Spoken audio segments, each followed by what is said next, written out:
గురువుగారు, ఇప్పుడున్న జనరేషన్లో చాలా మందికి ఉన్నది ఏంటంటే అసలు 30 దాటినా 40 దాటినా పెళ్ళిళ్ళే అవ్వట్లేదు అనేసి చాలా మందికి ఉంది. అసలు పెళ్ళిళ్ళు కాకపోవడానికి రీజన్ ఏంటి? అసలు పెళ్ళిళ్ళు కావాలంటే ఏదైనా రెమెడీ ఉందా?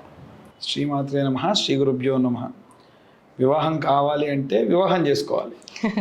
అది చేసుకోవాలంటే కూడా అమ్మాయి దొరకట్లేదు, అబ్బాయి దొరకట్లేదు, ఏదో ఒకటి అవుతుంది. అవునమ్మా, వాస్తవంగా నిజంగా ఇది ట్రెండింగ్ ప్రాబ్లం. అవును. దేశంలో ఈ బాధ చాలా విపరీతంగా ఉంది. ముఖ్యంగా దీనికి చాలా కారణాలు ఉన్నాయి, చాలా రెమెడీస్ ఉన్నాయి.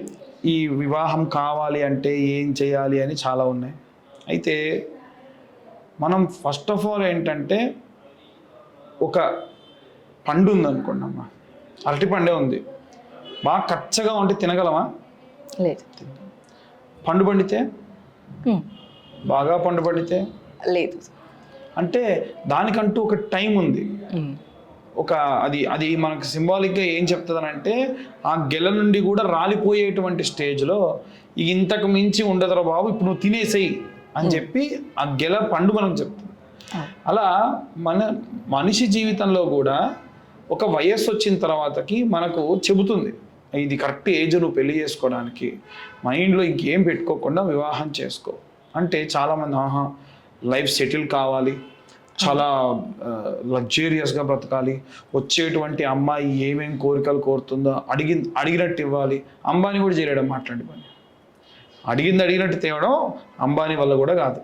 కాబట్టి మనం వివాహం చేసుకుంటే ఖచ్చితంగా బాధ్యత పెరిగి, బాధ్యతకు తగ్గట్టు సంపాదన పెరుగుతుంది. సంపాదన పెరిగితే బాధ్యత వస్తే ఇంకా ఎక్కువ అవుతుంది బాధ్యత, తప్ప ఏం లేదు. కాబట్టి వివాహం సమయానికి చేసుకోవాలి.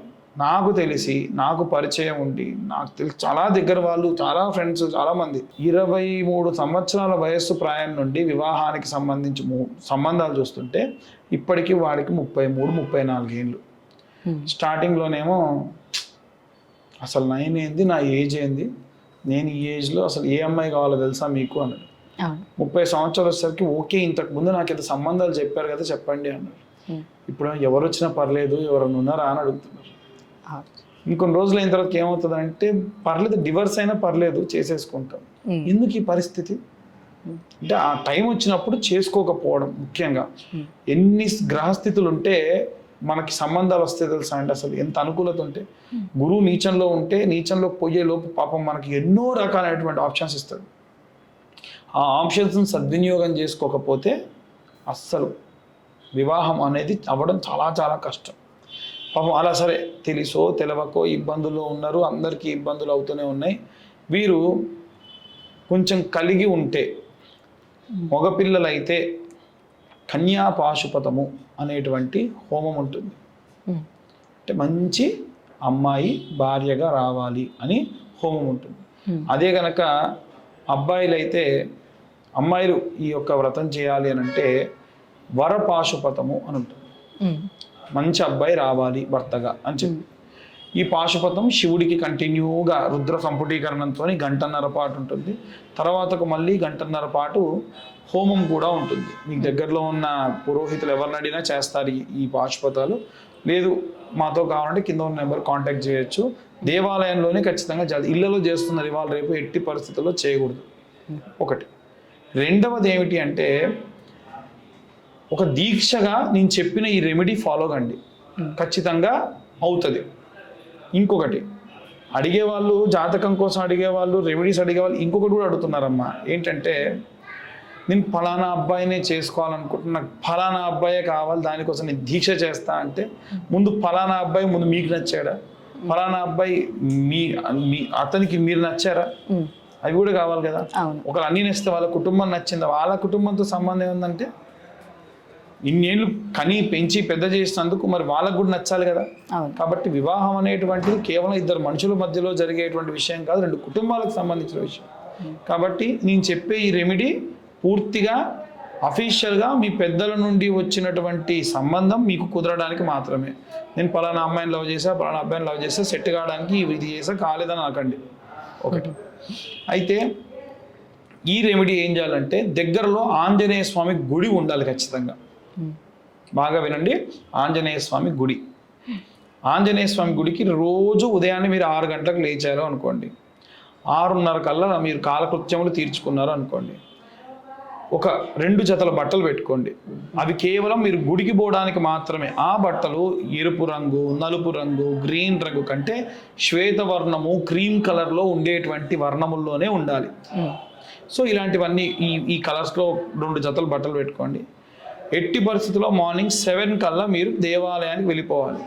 పొద్దున లేచినప్పటి నుండి దేవాలయానికి వెళ్ళేటువంటి వరకు కూడా, దేవాలయానికి వెళ్ళిన తర్వాత ప్రదక్షిణాలు చేసే అప్పుడు కూడా ఎవ్వరితో మాట్లాడకూడదు. ఇది మెయిన్ కండిషన్. ఎట్టి పరిస్థితుల్లో ఎవ్వరితో కూడా మాట్లాడకూడదు. పొద్దున్నే లేచామా సైకిల్ కూడా చేయకూడదు. ఎవరితోనో మాట్లాడాలంటే గుర్తుంచుకోండి, మీ అంతా వెళ్ళి గుళ్ళో నేను చెప్పేటువంటి చేసిన తర్వాతకు మాట్లాడండి. వెళ్ళిన తర్వాతకి ఏం చేయాలంటే 21 ప్రదక్షిణాలు చేయాలి. అది కూడా ఎలా చేయాలంటే తెలుసా అండి, ఒక గర్భవతి, నిండు గర్భంతో ఉన్నటువంటి స్త్రీ నడిస్తే ఎలా నడుస్తుంది, 8-9 నెలల గర్భవతి నడిస్తే ఎలా నడుస్తుంది, అలా నడవాలి ప్రదక్షిణాలు చేసేటప్పుడు. ఈ ప్రదక్షిణాలు చేసేటప్పుడు దిక్కులు చూడొద్దు.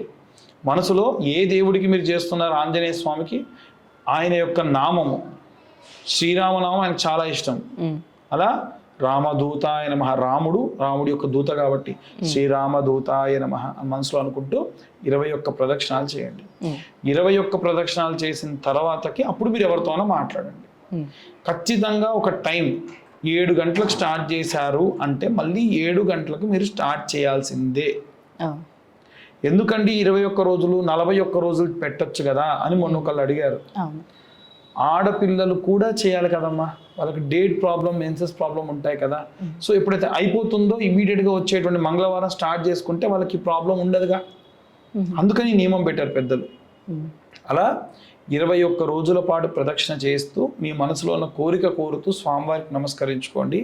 ఖచ్చితంగా వారికి ఈ కోరిక అనేటువంటిది నెరవేరుతుంది. ఒకటి.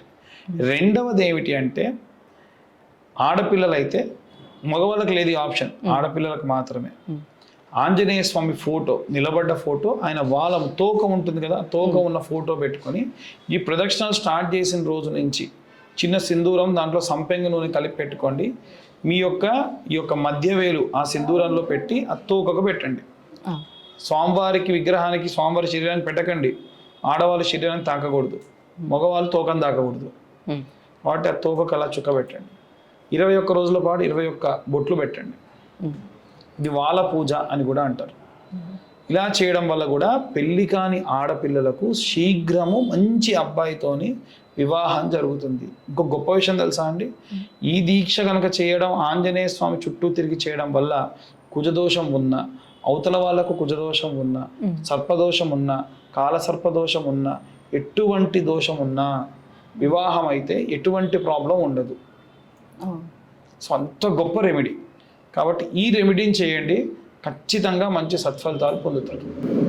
అలాగే గురుగారు, అసలు వివాహం కాని వారికి నిజంగానే వివాహం కావట్లేదు, వచ్చిన సంబంధాలు కూడా తిరిగి వెళ్ళిపోతున్నాయి అనేసి చాలామంది అనుకుంటుంటారు. ఇలాంటి వారి యొక్క ఆంజనేయ స్వామిని ఎలా పూజించాలి, ఇలా పూజించడం ద్వారా అసలు నిజంగానే పెళ్ళి అవుతుంది అనేసి చాలా చక్కగా వివరించారు గురువుగారు. ధన్యవాదాలు. ధన్యవాదాలు.